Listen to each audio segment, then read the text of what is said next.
जी, previous lecture का अगर हम रिव्यू कर लें तो हमने एंडोप्लाज्मिक रेटिकुलम को पढ़ा, जिनसे अराइज करती हैं माइक्रोबॉडीज़, पेरोक्सिसोम, ग्लाइऑक्सिसोम्स। फिर एससीआर से वेसिकल्स बनते हैं। ये वेसिकल्स फ्यूज़ करके बनाते हैं गोल्जी अपरेटस को। गोल्जी अपरेटस की दो सरफेसेस हमने पढ़ी थी, outer forming face and inner maturing face. और मैच्योरिंग फेस से अराइज करते हैं गोल्जी वेसिकल्स। अब इन्हीं गोल्जी वेसिकल्स की एक फॉर्म को हम नाम देते हैं लाइसोसोम्स का। तो पहला पॉइंट हमारे पास जो यहाँ पे क्लियर हो रहा है कि जो लाइसोसोम्स हैं, these arise from maturing face of Golgi apparatus. और क्योंकि गोल्जी अपरेटस से ये अराइज करें, so their membranes also arise from Golgi apparatus, so they also have cisternal membranes. और क्योंकि वेसिकल्स की फॉर्म में है, हम इनको सिस्टर्नल वेसिकल्स भी कह सकते हैं। अब किन गोल्जी वेसिकल्स को हम लाइसोसोम्स कहेंगे, इसकी तरफ मैं आ रहा हूँ। ऐसे गोल्जी वेसिकल्स जिनमें हाइड्रोलिटिक एंजाइम्स मौजूद होते हैं, these are called as lysosomes. Hydrolytic enzymes are involve in hydrolysis. और हाइड्रोलिसिस हम कहते हैं breakdown of any larger compound by the addition of water. So cells के अंदर हर तरह की ब्रेकडाउन, डाइजेशन, ये इसी कैटेगरी के अंडर आ जाएगी और इसमें ये हाइड्रोलिटिक एंजाइम्स इन्वॉल्व होंगे, लाइसोसोम्स इन्वॉल्व होंगे। फिर उसके अलावा यहाँ पर मौजूद होते हैं एसिड फॉस्फेटेस। और एसिड फॉस्फेटेस का बेसिक रोल एसिडिक मीडियम को प्रोवाइड करना है। और एसिडिक मीडियम इसलिए रिक्वायर्ड होता है ताकि ये इनिशियली इनएक्टिव रहें, बाद में ये एक्टिवेट होकर अपना फंक्शन परफॉर्म कर सकें। एक और टर्म हम यहाँ पे यूज़ करेंगे कि ये लाइसोसोम्स जब अराइज करते हैं तो इनके लिए इनिशियल टर्म हम यूज़ करते हैं प्राइमरी लाइसोसोम्स की। So at the time of origin, when they are not doing any function, we will call them as primary lysosomes. और जब ये अपनी फंक्शनिंग को स्टार्ट करेंगे तब हम इनको सेकेंडरी लाइसोसोम्स कह देते हैं।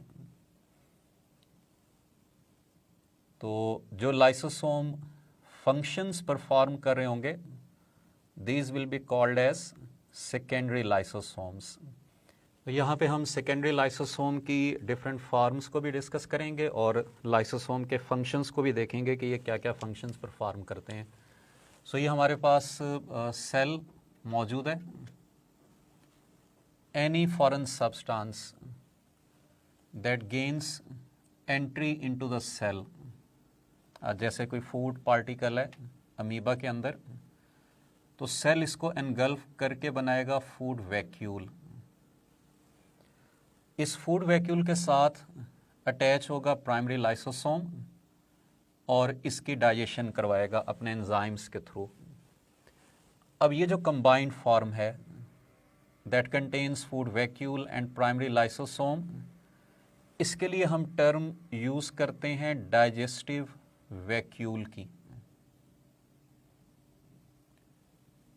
और इस डाइजेस्टिव वैक्यूल के लेवल पर जो डाइजेशन होगी, इसको हम कहेंगे intracellular digestion. So this intracellular digestion depends upon lysosome and this digestive vacuole is an example of secondary lysosome. इसी तरह से एक और एग्जांपल को हम देख लेते हैं कि वाइट ब्लड सेल्स, फेगोसाइट्स, जब किसी बैक्टीरियम को एनगल्फ करते हैं तो उससे भी एक वेसिकल बनता है और इस वेसिकल को हम नाम देते हैं फेगोसोम का, जो फेगोसाइटोसिस से बना है। इसके साथ भी लाइसोसोम्स बाइंड करते हैं, अपने एंजाइम्स को रिलीज करते हैं और वो एंजाइम्स इन बैक्टीरिया को डिस्ट्रॉय करते हैं। अब ये जो कंबाइंड स्ट्रक्चर यहाँ पर डेवलप हुई है, इसके लिए हम टर्म यूज करते हैं हेट्रोफेगोसोम की, या इसको सिंपली फेगोसोम भी कह देते हैं।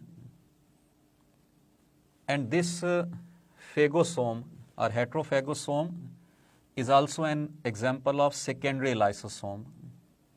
और इस तरह से हम कह सकते हैं कि ये जो लाइसोसोम्स हैं, they play an important role in phagocytosis. So ये एक और फंक्शन लाइसोसोम्स का, और ये सेकेंडरी लाइसोसोम की हमारे सामने एक और एग्जांपल आ गई। अब इसी तरह से सेल के अंदर कुछ स्ट्रक्चर्स ऐसी हैं जो रिसाइकल होती रहती हैं, जैसे माइटोकॉन्ड्रिया। माइटोकॉन्ड्रिया एक स्पेसिफिक टाइम के बाद डेड हो जाएंगे, नए माइटोकॉन्ड्रिया बन जाएंगे। उन डेड माइटोकॉन्ड्रिया को ब्रेक करना, डिस्ट्रॉय करना, this is also the function of lysosome. So ये एक और एग्जांपल यहाँ पे हम देख लेते हैं कि सपोज ये हमारे सेल के अंदर डेड या ओल्ड माइटोकॉन्ड्रियन मौजूद है, इसके साथ लाइसोसोम बाइंड करेगा। जब ये बाइंड कर जाएगा तो बन जाएगा सेकेंडरी लाइसोसोम। इस सेकेंडरी लाइसोसोम को हम नाम देंगे ऑटोफेगोसोम का, और इसके थ्रू जो ब्रेकडाउन होगी, this breakdown will be called as autophagy. So this autophagy is also the function of lysosome, and autophagosome is an example of secondary lysosome.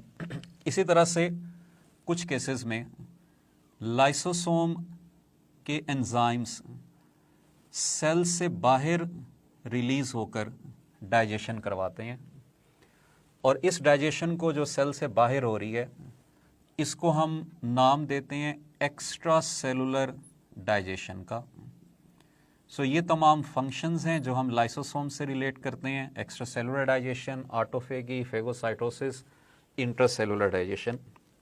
एक और चीज़ यहाँ पर इम्पॉर्टेंट है, हमने याद रखनी है कि अगर लाइसोसोमल एंजाइम्स प्रोड्यूस ना हो या डिफेक्टिव हो due to any gene mutation, तो ये तमाम ब्रेकडाउन नहीं हो सकेंगी।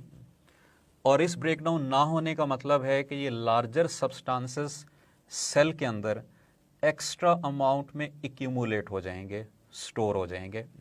सो इसीलिए इन डिजीज़ेस के लिए जो लाइसोसोमल एंजाइम्स की एब्सेंस या डिफेक्ट की वजह से प्रोड्यूस होती हैं, इनको हम कहते हैं स्टोरेज डिजीज़ेस, और उसकी बेसिक रीज़न होगी जीन म्यूटेशन। अब तक तकरीबन 20 डिजीज़ेस डिस्कवर हो चुकी हैं। उनमें से दो इम्पॉर्टेंट जो आप लोगों ने याद रखनी है वो हैं ग्लाइकोजिनोसिस टाइप 2 डिजीज़। ग्लाइकोजिनोसिस टाइप 2 में वो एंजाइम एब्सेंट होगा जिसने ग्लाइकोजिन की ब्रेकडाउन करवानी है, और इसीलिए मसल सेल में, लिवर सेल्स में ग्लाइकोजिन एक्यूमुलेट हो जाएगा। दूसरी इसके अंदर इम्पॉर्टेंट डिजीज़ है टे-सेक्स डिजीज़। टे-सेक्स डिजीज़ में वो एंजाइम एब्सेंट होगा जिसने लिपिड्स की ब्रेकडाउन करवानी है। So this disease is associated with the accumulation of lipids. Commonly this accumulation occurs in brain cells where it causes mental retardation.